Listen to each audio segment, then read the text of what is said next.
طرح کے دین کے لیے جو آپ کی خدمات ہیں اس کے لیے جو وقت نکالنا پڑتا تھا وہ تو آپ نے جیسے فرمایا، گھر کے لیے بھی وقت نکالنا پڑتا تھا، کس طرح سے تقسیم کرتے تھے؟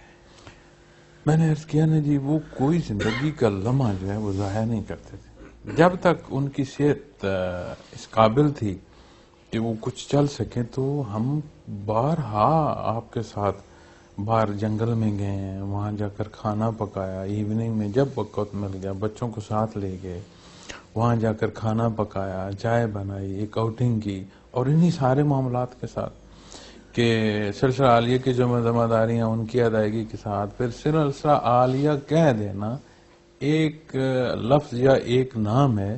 اس کے تحت کتنے نظام اور ہیں جو اسٹیبلش ہیں، کتنی 4 تو نیشنل لیول کی آرگنائزیشن ہے جو ہمارے ملک میں اسٹیبلش ہے.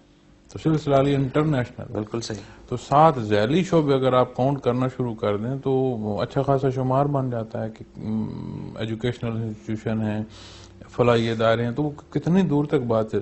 اس سارے میں سے گزرتے ہوئے ایسا کوئی نہیں کہہ سکتا تھا کہ مجھے وقت نہیں ملا.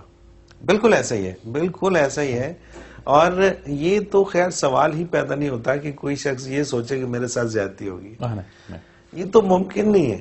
وہ جو یہ پہلو ہے نا وہ اپنے لیے اس ممکن کو نہیں ہے. چائز کر لیتے تھے کہ کمی بیشی ہے تو میری طرف آ جائے، اگلے کو نہ جائے.